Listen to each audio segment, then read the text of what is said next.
This video is brought to you by Roll for Combat and the RPG Superstar Contest. Create up to 3 of your own Pathfinder 2nd Edition monsters for a chance at winning several prizes, including the publication of your creations in an upcoming Battle Zoo bestiary.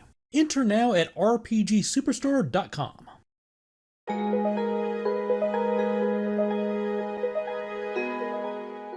Hey everybody, Dave here with another Pathfinder rule reminder for you, and today's topic is leaning out of cover.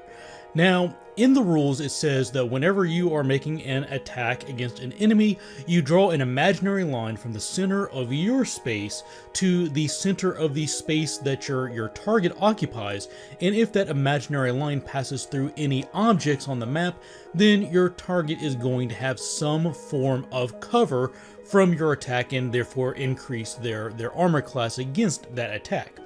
Now, that's pretty straightforward, but there is a certain situation that comes up pretty frequently, at least in my games, that causes some discussion around the game table, and that is when the attacking player is positioned at a corner such that their target is on the other side of the corner, and there is unobstructed space along the length of that wall, that corner to their target.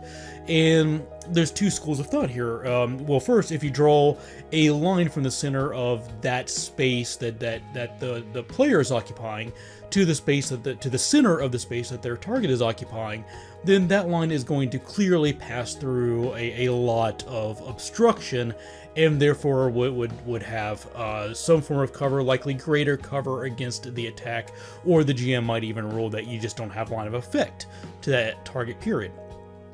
So some players argue that that doesn't make sense. Like, why can't I just hold my hand crossbow, out a little bit and lean away from the wall, and then I have a completely unobstructed shot to that target?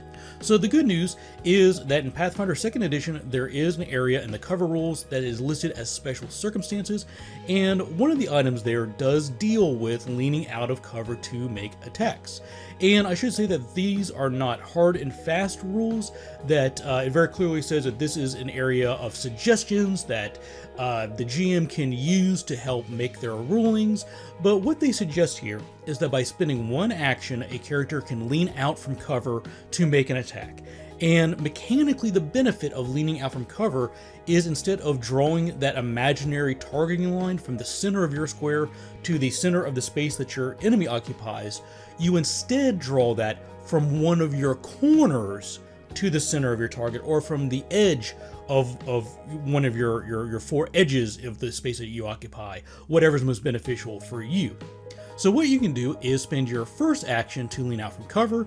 When you do so, you draw your targeting line from the corner of your space to the center of your enemy space, and if that doesn't have any obstructions in its path, then you can make your attack without any cover bonus being applied to your target. And so that'd be 2 of your actions. The first to lean out from cover, the second to make the attack. You don't have to spend your third action to lean back behind the corner. It's just assumed that you are still occupying that space, so you have that third action to do whatever you want, and you could use that third action on the take cover action as well if you really wanted to increase your defenses against that target as well. So that's it in a nutshell. Leaning out from cover, there's no hard rule, but there is some guidance that is provided in the rules, which is spend one action and then you can draw your targeting line from your corner instead of the center of your space. As always, please make sure you leave your questions and suggestions for future rule reminders in the comment section of this video. I'll make sure that I leave links to my videos on cover in the description of this video. If you'd like to get further information about this topic, make sure you check out the description. And as always, I want to say thank you to everybody out there who supports me by giving me those suggestions, leaving comments, sharing the videos, clicking the like button, subscribing to the channel, subscribing to the Patreon.